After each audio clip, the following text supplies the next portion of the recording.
vous salue dans le précieux nom de notre Seigneur et Sauveur Jésus-Christ. La paix soit avec vous. Je lis pour vous à nouveau quelques versets dans le livre aux Éphésiens 1er et je lis le verset 17, 18, 19. À partir du verset 16. « Je ne cesse de rendre grâce pour vous, faisant mention de vous dans mes prières, afin que le Dieu de notre Seigneur Jésus-Christ, le Père de gloire, vous donne un esprit de sagesse et de révélation dans sa connaissance. » Verset 18. « Et qu'il illumine les yeux de votre cœur, pour que vous sachiez quelle est l'espérance qui s'attache à son appel, quelle est la richesse de la gloire de son héritage qu'il réserve aux saints, et quelle est envers nous qui croyons l'infinie grandeur de sa puissance, se manifestant avec efficacité par la vertu de sa force. » Parole du Seigneur. Une intelligence éclairée. Tel est le titre de notre message. Une intelligence éclairée. Dans l'Épître aux Éphésiens, chapitre 4, verset 18, l'apôtre Paul nous parle d'une intelligence obscurcie, c'est-à-dire une intelligence voilée, couverte de ténèbres et qui n'a pas de lumière. Cette intelligence obscurcie caractérise généralement les personnes qui ne connaissent pas le Seigneur Jésus en observant la vie, le comportement, le choix, la priorité de certaines personnes qui se disent chrétiens. On se demande si leur intelligence n'est pas plus obscurcie que ceux qui ne connaissent pas le Seigneur Jésus. Écoutez ce que dit la Bible, Matthieu 6, 21. « Si donc la lumière qui est en toi est ténèbres, combien seront grandes ces ténèbres? » Ainsi, dans l'Épître aux Éphésiens, chapitre 1, verset 18, l'apôtre Paul adressait une prière au Dieu créateur du ciel et de la terre en faveur des chrétiens d'Éphèse. Quel a été le contenu de cette prière? C'est pourquoi, moi aussi, ayant entendu parler de votre foi au Seigneur Jésus et de votre charité pour tous les saints, je ne cesse de rendre grâce pour vous, faisant mention de vous dans mes prières, afin que le Dieu de notre Seigneur Jésus-Christ, le Père de gloire, vous donne un esprit de sagesse et de révélation dans sa connaissance, et qu'il illumine les yeux de votre cœur, votre intelligence dans certaines versions. Et pourquoi? Pour que vous sachiez quelle est l'espérance qui s'attache à son appel, quelle est la richesse de la gloire de son héritage qu'il réserve aux saints, quelle est envers nous qui croyons l'infinie grandeur de sa puissance se manifestant avec efficacité par la vertu de sa force. La prière de l'apôtre ne concerne pas seulement les Éphésiens, elle nous englobe aussi. Elle est pour les chrétiens de tous âges, de toute génération. Elle est pour les chrétiens de l'église Philadelphie. Et dans cette prière d'intercession, l'apôtre Paul demande premièrement que Dieu illumine notre intelligence, que Dieu éclaire notre intelligence, afin que nous sachions certaines choses, et parmi elles, 3 éléments fondamentaux, importants de la foi chrétienne. L'espérance qui est attachée à l'appel que Dieu nous adresse. Deuxièmement, la richesse de la gloire, de l'héritage qu'il nous réserve. Et finalement, la grandeur de sa puissance sont les 3 points, par la grâce de Dieu, je vais développer pour vous. Qu'il illumine les yeux de votre cœur. Dans la version Semeur, nous lisons qu'il illumine ainsi votre intelligence, afin que vous compreniez en quoi consiste l'espérance à laquelle vous avez été appelés. Louis II dit qu'il illumine les yeux de votre cœur. Et la version Semeur dit qu'il illumine ainsi votre intelligence. Le mot intelligence, donc, la signification, c'est faculté de comprendre, faculté de connaître. Et le mot grec utilisé pour l'expression qu'il illumine les yeux de votre cœur, de votre intelligence, est apocalypto, qui signifie littéralement ôter le voile. Il s'agit d'ôter un voile qui couvre ou qui cache notre vision. Et l'apôtre Paul souhaite aux Éphésiens que Dieu illumine leur intelligence. C'est-à-dire qu'il enlève tout voile de leurs yeux pour qu'ils puissent discerner clairement la volonté de Dieu, les dons de Dieu. Parce que les choses de Dieu ne peuvent être comprises par l'intelligence naturelle de l'homme. Pour comprendre les choses célestes, nous avons besoin d'une intelligence renouvelée, une intelligence éclairée. Dans Luc 24, le verset 13 à 31, 2 disciples de Jésus s'en allaient vers un village nommé Emmaüs. Éloigné de Jérusalem de 11 kilomètres, Jésus s'approcha et fit route avec eux. C'était après la résurrection. Et ils parlaient, discutaient et s'entretenaient de tout ce qui s'était passé. Mais leurs yeux étaient empêchés de reconnaître c'était le Seigneur Jésus. Alors Jésus leur dit, ô homme sans intelligence, et dont le cœur est lent à croire tout ce qu'ont dit les prophètes. Ils étaient incapables de comprendre qu'une prophétie vient d'être accomplie. Et lorsqu'il fut près du village où ils allaient, le Seigneur Jésus voulait aller plus loin, mais ils le pressèrent en disant, reste avec nous, car le soir approche, le jour est sur son déclin. Et il entra pour rester avec eux. Pendant qu'il était à table avec eux, il prit le pain, et après avoir rendu grâce, il le rompit et leur donna. Alors leurs yeux s'ouvrirent, leur intelligence s'ouvrit, et ils le reconnurent. Bien qu'ils étaient des croyants, à cause de ce qui vient d'arriver, la résurrection, la mort de Jésus-Christ, ils pensaient que tout c'était fini. Et même lorsqu'ils parlaient avec Jésus-Christ, ils ne pouvaient pas le reconnaître, bien que à l'intérieur de leur cœur, il y a une parole qui pénètre. Et finalement, Jésus va leur dire aux hommes sans intelligence. Parce que leur intelligence était obscurcie à cause de la mort de Jésus-Christ. Et pourtant, la parole de Dieu avait prévu que Jésus-Christ devait aller à la croix, qu'il meure et qu'il ressuscite. Vous et moi, certaines fois, nos yeux sont voilés par les choses présentes qui nous empêchent de voir la gloire de Dieu. Nos yeux sont voilés par les problèmes, les circonstances de la vie. Les problèmes nous sautent aux yeux. Nous voyons la mer rouge, nous ne voyons pas celui qui est capable de fendre la mer rouge. Nous voyons les murailles, mais nous ne voyons pas celui qui est capable de faire tomber les murailles. Oui, nous voyons les chaînes, mais nous ne voyons pas celui qui est capable de briser toutes les chaînes. Nous avons besoin que le Seigneur ouvre notre intelligence, nos yeux spirituels, afin que vous puissiez comprendre la réalité spirituelle. L'espérance qui s'attache à votre appel. Lorsque Dieu nous appelle, il nous donne de l'espérance.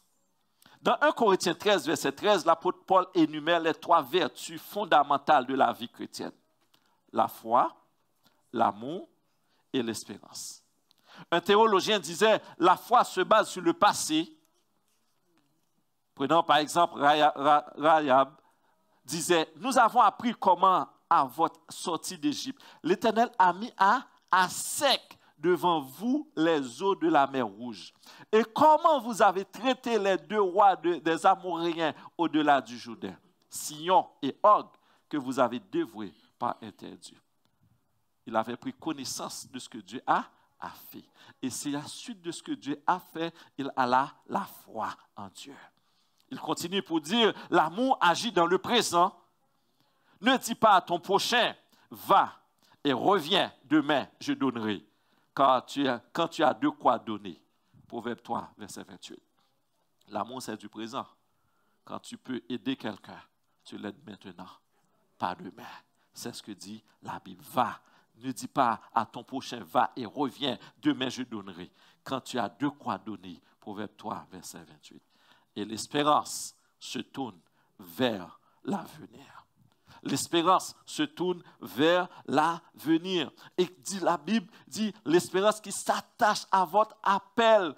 Donc, c'est vers l'avenir. Trop souvent, nous misons sur le présent.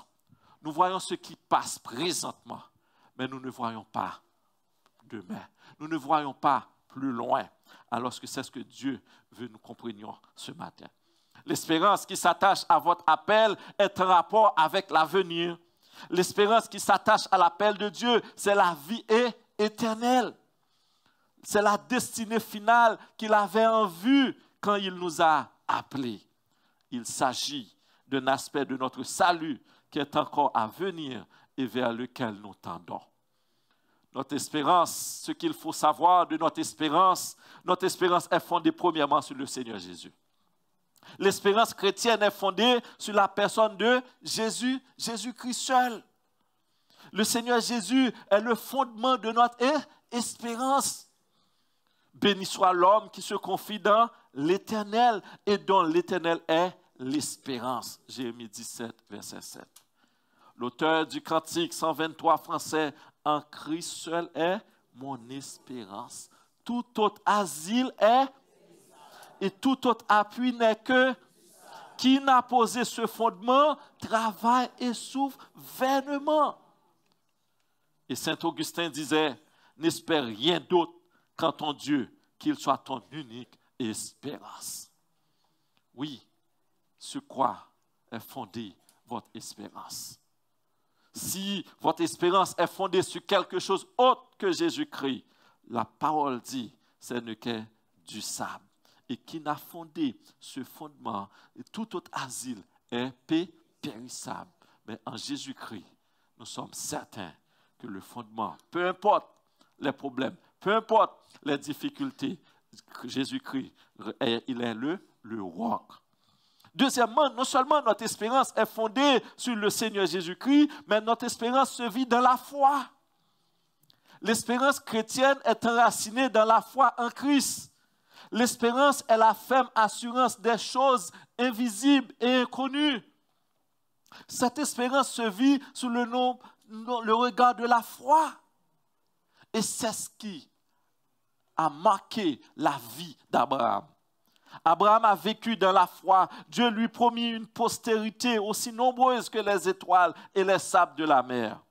Mais à vue humaine, il n'y avait aucune possibilité de voir la réalisation de cette promesse. Mais la parole de Dieu dit, Abraham crut à la réalisation de cette promesse. Et l'apôtre Paul va dire dans Romains 4, verset 18, espérant contre toute espérance. Il crut sans faiblir dans la foi. Il ne considéra point que son corps était déjà usé et que Sarah n'était plus en état d'avoir des enfants. Puisque c'est Dieu qui a parlé, il est capable de le faire. Et la Bible dit, Abraham l'avait cru. Ainsi, lorsque notre espérance est fondée sur la parole de Dieu, notre espérance est fondée sur le Seigneur Jésus-Christ, donc nous devons continuer à vivre dans la foi, même lorsque, à vue humaine, c'est impossible. Même lorsque notre intelligence est voilée, dit non, ce n'est pas possible. Mais nous devons regarder à notre Dieu. Lorsque notre intelligence nous dit que ce n'est pas impossible, c'est pas possible. Même lorsque nous regardons dans notre environnement que c'est fini pour nous. Comme Jésus-Christ avait dit à Marthe et Marie. Ils regardaient tout simplement le tombeau. Ils regardaient tout simplement il y a 4 jours. Mais lorsque Jésus-Christ est arrivé, il dit, ne t'ai-je pas dit, si tu crois, tu verras la gloire de Dieu. Oui, si tu crois, tu verras la gloire de Dieu. Même lorsque c'est fini, après 4 jours, c'était fini, il n'y a pas d'espoir, il n'y a plus d'espérance. Mais Jésus-Christ, il est la lumière. Il est celui qui est capable de ressusciter Il est capable de donner vie à tout ce qui n'y a pas vie. Comme il disait au prophète, Fils de l'homme, ces os peuvent-ils revivre? Même si c'est impossible pour l'homme, mais rien n'est impossible à Dieu. Ainsi, nous devons continuer à vivre dans la foi, tout en continuant à notre espérance, parce que notre espérance ne serait jamais vaine. L'objet de l'espérance chrétienne, c'est la parole de Dieu. Ce que sa bouche a dit, sa main l'accomplira. Troisièmement, l'espérance se vit dans la persévérance. L'espérance chrétienne nous pousse à persévérer même dans la souffrance.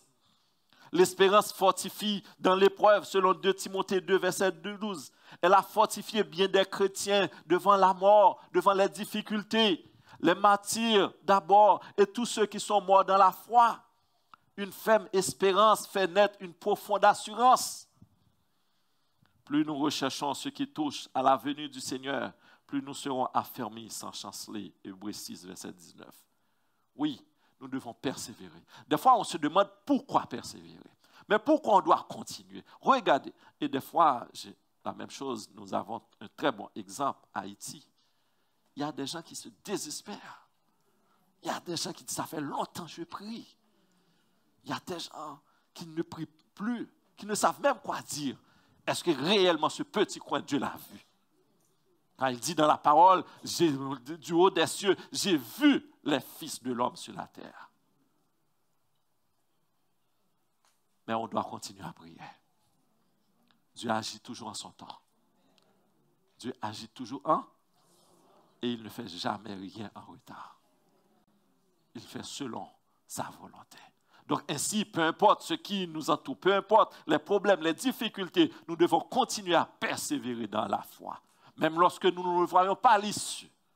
Et c'est ce qui a animé la vie des anciens. La Bible dit, ceux qu'ils auraient aimé de voir, ils ne l'ont pas vu, mais ils sont morts dans la foi, la persévérance.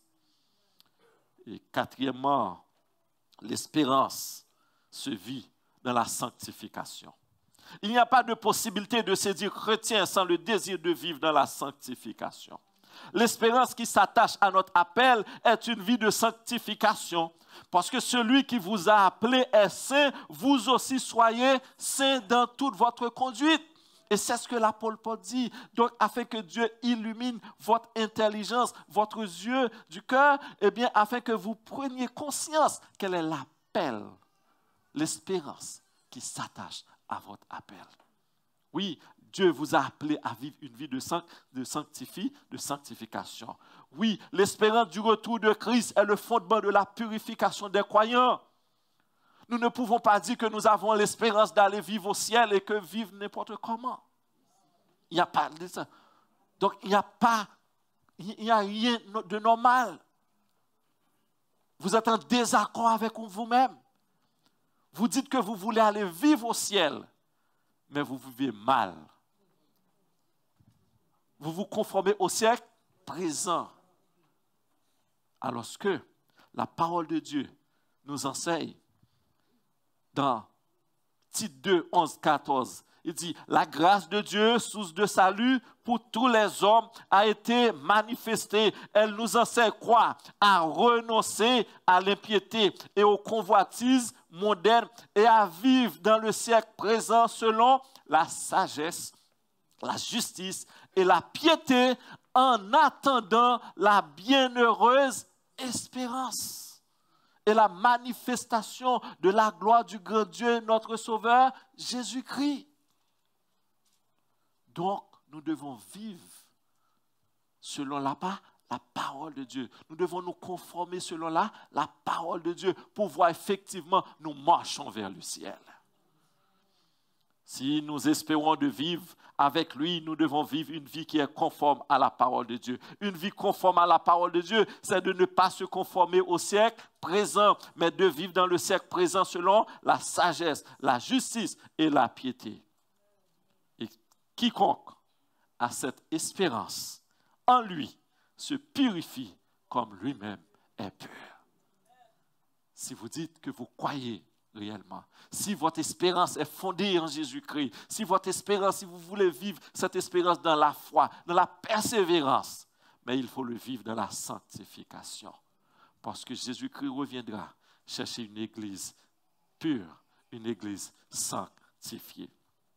Et finalement, notre espérance se fonde sur la fidélité de Dieu. La fidélité de Dieu est la garantie de notre espérance. Bon nombre de personnes nous font des promesses, mais pour une raison ou une autre, sont incapables de tenir parole. Je vous dis, la parole de Dieu, que vous sachiez, aucune situation ne peut empêcher Dieu de tenir parole. Retenons fermement la profession de notre espérance, car celui qui a fait la promesse est fidèle. Il est fidèle. Ce n'est pas parce que nous sommes bons, c'est parce que nous vivons comme Dieu l'a voulu, mais par sa grâce, dans son amour, il est fidèle, il nous a tenus fermes dans la foi.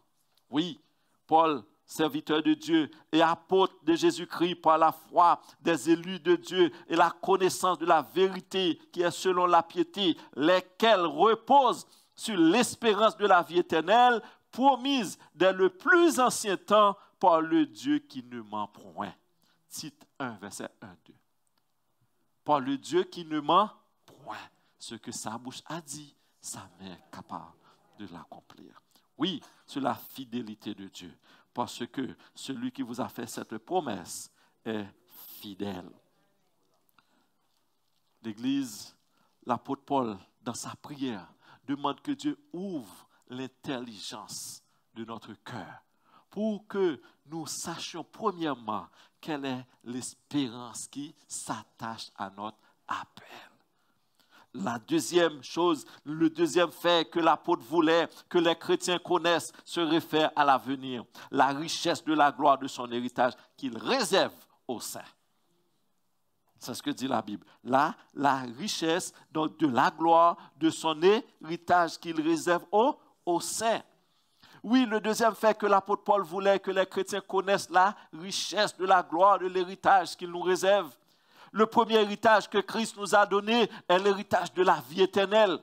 Lorsque nous acceptons le Seigneur Jésus-Christ comme notre Seigneur, comme notre Sauveur, justifié par la grâce, nous obtenions en espérance l'héritage de la vie éternelle. Tite 3, versets 6 et 7. Pierre, dans une conversation avec Jésus, disait, « Voici, nous avons tout quitté et nous t'avons suivi. Qu'en sera-t-il pour nous? » Jésus leur répondit, « Je vous le dis en vérité, quiconque aura quitté à cause de mon nom, ses frères, ses sœurs, son père, sa mère, ou sa femme, ou ses enfants, ou ses terres, ou ses maisons, recevra le centuple. Recevra le centuple et héritera la vie éternelle. » Matthieu 19, versets 27 à 29. La volonté de Dieu, c'est que quiconque croit au Fils ait la vie éternelle. Dieu nous a donné la vie éternelle et cette vie est en son Fils Jésus-Christ seul. Donc si notre espérance est ailleurs, autre que Jésus-Christ, nous n'avons pas la vie éternelle. Pour avoir cette vie, parce que la parole de Dieu dit, la vie éternelle est en Jésus-Christ. Ainsi, vous qui ne connaissez pas encore le Seigneur Jésus-Christ, si vous voulez avoir cette vie, la vie éternelle que Jésus-Christ donne, vous devez accepter le Seigneur Jésus-Christ. Vous devez confesser son nom dans votre cœur et publier bien fort à haute voix, déclarer par votre bouche que Jésus-Christ est le Seigneur. Oui, c'est le chemin, Jésus-Christ seul. Vous ne pouvez pas avoir la vie éternelle. Vous ne pouvez pas avoir l'espérance que Dieu donne si vous n'acceptez pas le Seigneur Jésus-Christ et Jésus-Christ seul. Parce que la parole de Dieu déclare, la vie est en son Fils, selon 1 Jean 5, verset 11. Or, la vie éternelle, c'est de parvenir à la connaissance de Dieu et de son Fils Jésus-Christ. Jean 17, verset 3. La vie éternelle, c'est qu'ils te connaissent, toi, le seul vrai Dieu. Oui, le Seigneur est Dieu. Notre héritage est lié à notre identité en Christ. Si nous ne connaissons pas notre identité, il nous sera difficile de connaître notre héritage. Et cet héritage ne consiste pas en des choses matérielles et des choses périssables, l'or, l'argent, les maisons, les voitures ou autres. Il s'agit d'un héritage, dit la Bible, qui ne peut se corrompre, ni se flétrir, ni se souiller, et qui nous est réservé dans les cieux. Écoutez ce que dit la parole de Dieu concernant ce que Dieu nous a réservé. 1 Corinthiens 2, verset 9-10. Comme il est écrit, ce sont des choses que l'œil n'a point vues, que l'oreille n'a point entendues et qui ne sont point montées au cœur de l'homme. Des choses que Dieu a préparées pour ceux qui l'aiment. Pour les gens qui vivent 100 ans, plus que 100 ans, il y a tellement de choses que vous entendez. Il y a tellement de choses que vous avez vues et que la Bible dit, ce sont des choses que l'œil n'a point vues, que l'oreille n'a point entendues et qui ne sont point montées au cœur de l'homme. Mais pour le savoir, il faut persévérer dans la foi. Il faut vivre dans la sanctification. Et c'est à ce moment seul que vous allez voir ce que Dieu nous a préparé. Le texte mentionne 3 facultés, œil, oreille et cœur, que nous utilisons pour apprendre les choses de la vie terrestre, mais qui s'avèrent insuffisantes pour recevoir les vérités divines. Ce ne sont pas nos sens, notre faculté intellectuelle qui peut nous faire prendre conscience de la réalité de cet héritage.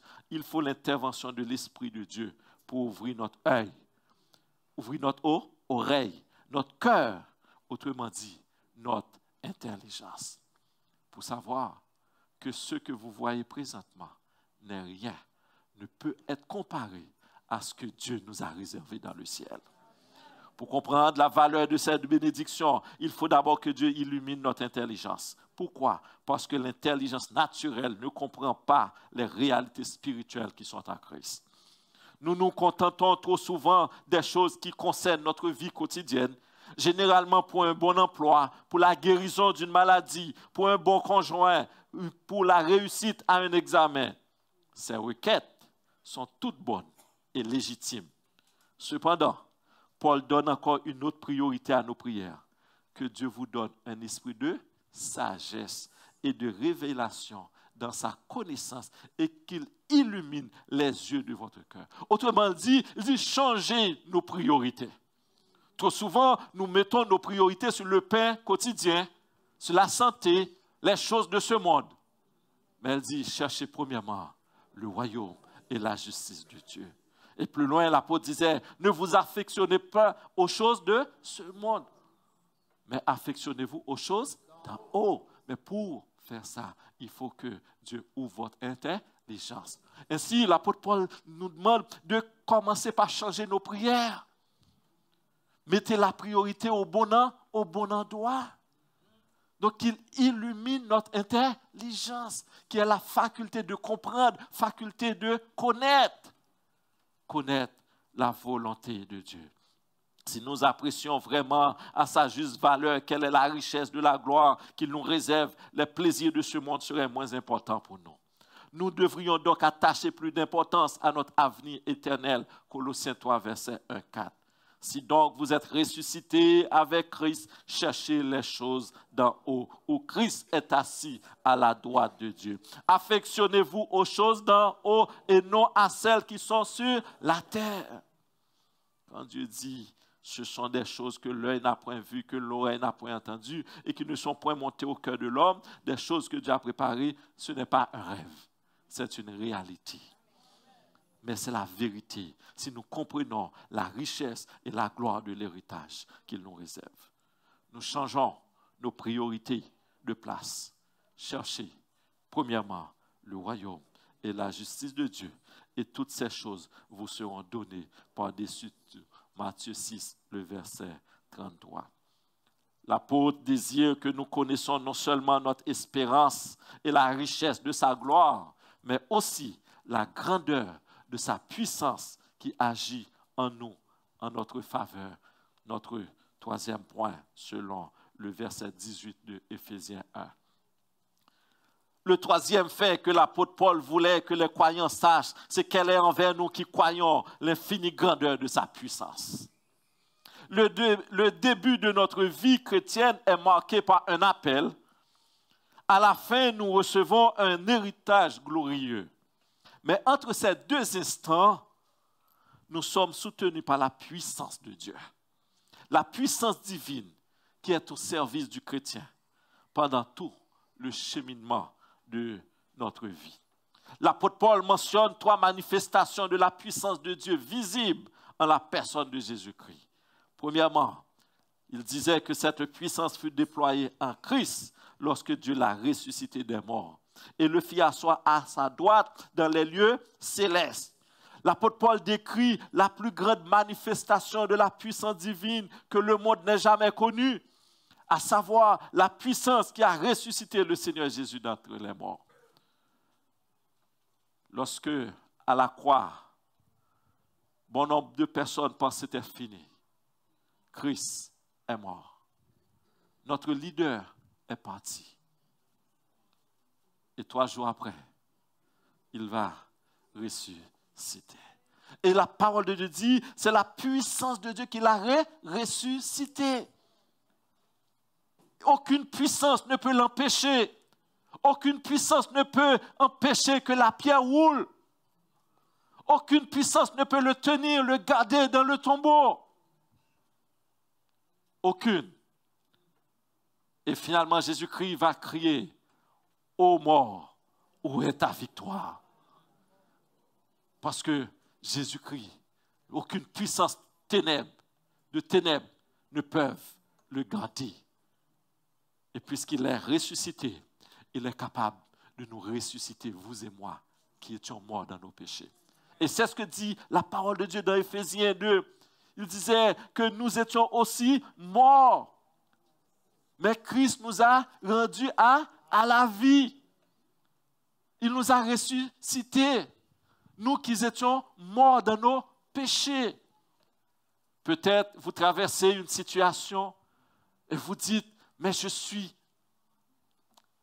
complètement oublié. Je suis mort. Je suis enterré là-dedans. Mais Jésus-Christ est capable de venir vous retirer là où vous êtes. Seulement si vous le croyez. Parce qu'aucune puissance ne peut le garder.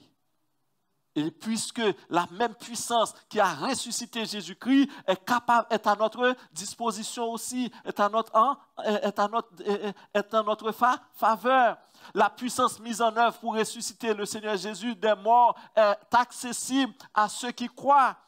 Et c'est la même puissance qui nous a redonné une nouvelle vie, alors que nous étions morts à cause de nos péchés, selon Éphésiens 2. L'apôtre Pierre avait cette puissance. Pierre et Jean montaient ensemble au temple à l'heure de la prière. Un paralytique, voyant Pierre et Jean qui allaient y entrer, leur demanda l'aumône. Pierre, de même que Jean, fixa les yeux sur lui et dit, « Regarde-nous !»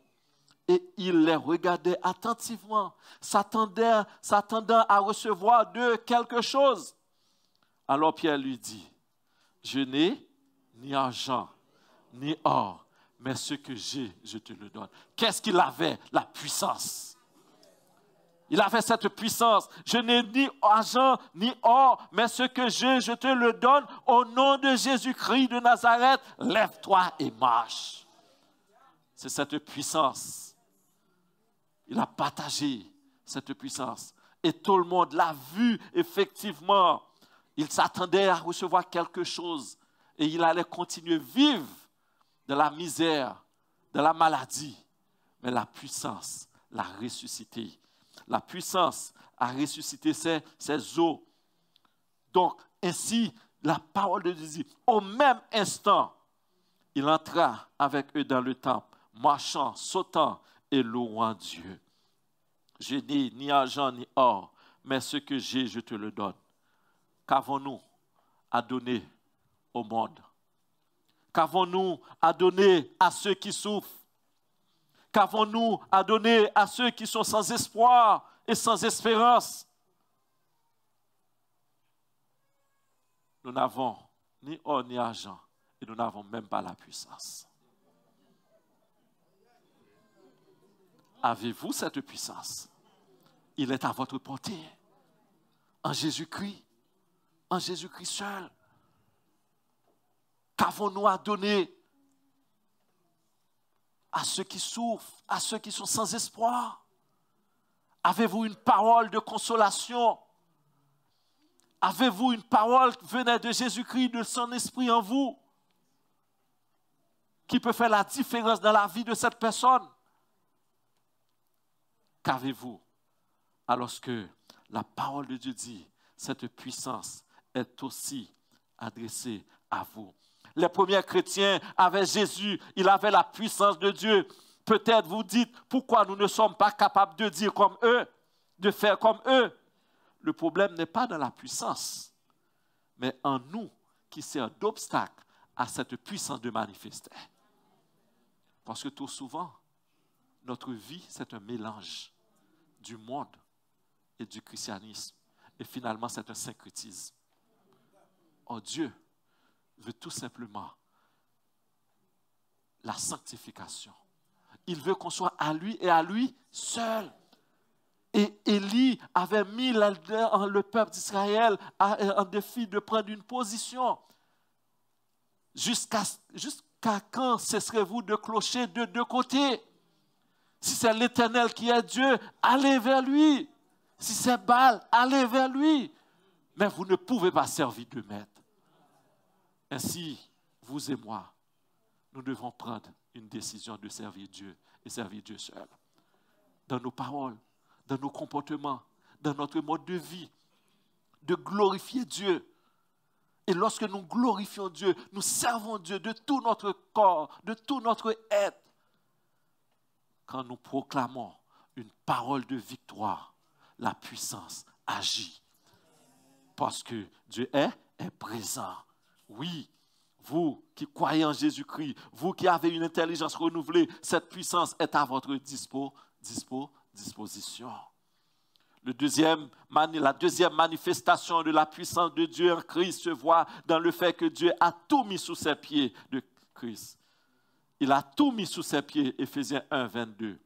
Dieu l'a souverainement élevé et lui a donné le nom qui est au-dessus de tout nom, afin qu'au nom de Jésus, tout genou fléchisse dans les cieux, sur la terre et sous la terre, et que toute langue confesse que Jésus-Christ est Seigneur à la gloire de Dieu le Père. Par la foi en Jésus-Christ, Dieu a mis aussi la puissance de l'ennemi sur nos pieds. Dans Luc 19, verset 10, voici, je vous ai donné le pouvoir de marcher sur les serpents et les scorpions et sur toute la puissance de l'ennemi, et rien ne pourra vous nuire. L'apôtre Paul avait fait l'expérience avec le serpent. Après un voyage périlleux, difficile, il faisait froid. Il ramassait quelques morceaux de bois pour allumer, pour alimenter le feu qui était déjà allumé, et finalement un serpent accroché à ses bras. On dit normalement, les gens qui le regardaient disent, cet homme-là était possiblement un criminel, même la justice ne veut pas qu'il s'échappe. Et il attendait la mort de l'apôtre Paul, parce qu'il allait enfler et mourir. Et après quelque temps, il change d'avis. Vous savez pourquoi? Bien que le serpent l'a mordu, l'a jeté un venin mortel. Pourquoi il n'est pas mort? Parce qu'il avait déjà le sang de Jésus à lui. Et lorsque vous avez le sang de Jésus, peu importe le venin mortel, peu importe le virus quelconque, eh bien, qui rentre en vous, puisque vous avez déjà le sang de Jésus, eh bien, vous êtes protégés à cause du sang de Jésus. Et c'est ce qu'il dit. Je vous ai donné le pouvoir de marcher sur l'ennemi, sur la puissance de l'ennemi, sur les scorpions et sur toute la puissance de l'ennemi. Et rien ne pourra vous nuire. Mais pour avoir cette puissance, pour que cette puissance soit manifestée en vous et pour que le monde le voie, il faut que vous vivez selon la volonté de Dieu. Combien d'entre vous qui avez besoin d'une repentance ce matin? Vous connaissez la parole. Votre intelligence était obscurcie, aveuglée, voilée. Mais la prière de l'apôtre Paul, c'est que Dieu illumine votre intelligence. Et lorsque Dieu ouvre votre yeux, donc vous allez voir la puissance qui est en Dieu. Vous n'allez pas faire comme Ésaü qui a vendu son doigt d'aînesse, merci. Mais vous allez voir qu'il y a encore plus en bon Dieu. Vous allez vous accrocher à votre Dieu. Et finalement, la troisième manifestation de la puissance de Dieu en Christ se voit dans le fait que Dieu l'a donné pour chef suprême à l'Église, qui est son corps, la plénitude de celui qui remplit tout en tout, selon Éphésiens 1, verset 22. Dans l'histoire du christianisme, les hommes ont toujours tenté de s'approprier l'autorité du Christ, s'attribuant un rôle auquel ils n'ont aucun droit. L'Église n'a qu'un seul chef, le Seigneur Jésus, et Jésus seul. Il disait, je bâtirai mon Église et que les portes du séjour des morts ne prévaudront point contre elle. Matthieu 16, verset 18. Il est la tête du corps. Il est le roi qui règne sur le royaume. Il est le berger qui dirige le troupeau.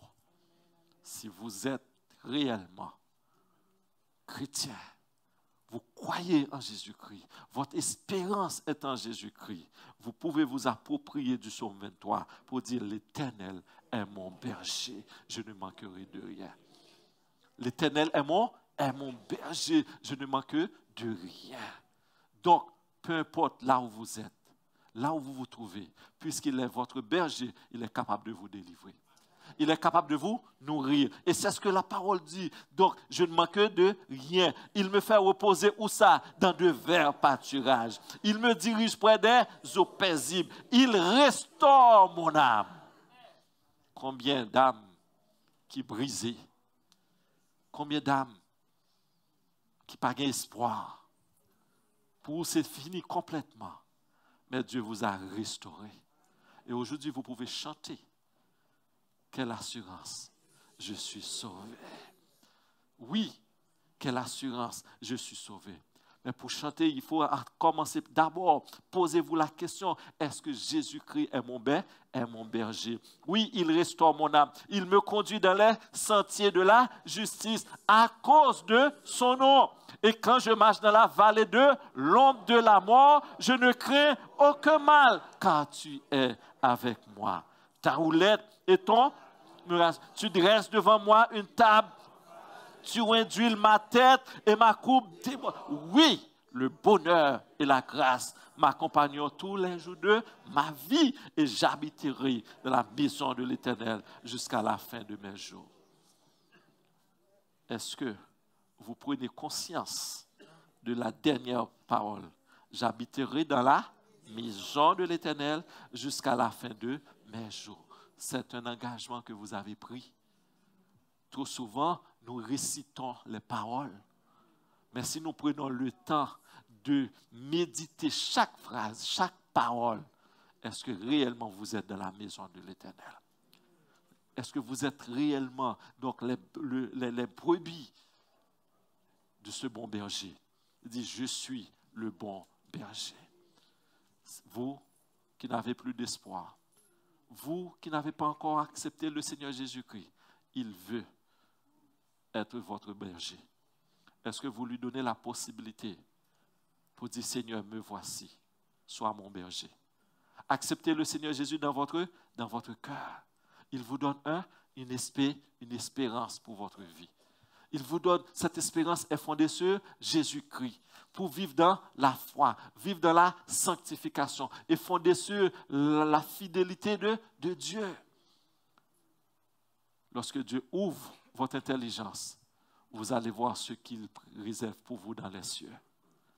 Il se pourrait bien que sur la terre, vous manquez pas mal de choses. Vous n'avez pas tout ce que vous voulez avoir. Vous travaillez dur pour avoir même ce que vous avez. Mais dans les cieux, Dieu vous réserve de grandes choses. Pour y avoir accès, il faut accepter le Seigneur Jésus-Christ maintenant et accepter de vivre selon sa volonté. En conclusion, la Bible nous parle d'une intelligence obscurcie, voilée, couverte de ténèbres. Le Seigneur Jésus est venu pour nous enlever cette voile de ténèbres de notre intelligence. Il disait, voici, je suis la lumière du monde. Vous qui marchez dans les ténèbres du péché de ce monde, Jésus-Christ est la lumière. Il veut vous éclairer. Il veut vous sauver. Il veut vous donner une intelligence éclairée. Il est la lumière. Acceptez le Seigneur Jésus dans votre cœur, dans votre vie. Vous aurez une intelligence éclairée. Et pour vous qui avez accepté le Seigneur Jésus, il est bon de nous laisser donc guider en toutes choses par un commandement ou un exemple tiré de la Bible. Nous avons ici un excellent exemple à suivre pour notre vie de prière. Trop souvent, les circonstances et besoins immédiats sont l'unique objet de nos prières. Mais elle dit, je veux recommander d'étudier les prières de la Bible et voyez ce qui les a inspirés. Je vous recommande d'étudier les prières de la Bible et voyez ce qui les a inspirés. Demandez à Dieu d'éclairer votre intelligence pour que vous sachiez quelle est l'espérance qui s'attache à votre appel. Quelle est la richesse de la gloire de son héritage qu'il réserve aux saints. Les saints, c'est vous et moi. Nous qui avons accepté le Seigneur Jésus-Christ. Et quelle est la richesse de la gloire de son héritage qu'il réserve aux saints? Et finalement, quelle est envers nous qui croyons l'infinie grandeur de sa puissance se manifestant avec efficacité. Cette puissance est à vous. Vous pouvez l'approprier en acceptant le Seigneur Jésus-Christ. Vive selon sa volonté. Et comme l'apôtre nous a exhortés, ne vous conformez pas au siècle présent. Mais il nous demande d'être heureux, renouvelés. Soyez transformés par le renouvellement de l'intelligence. Que Dieu vous bénisse.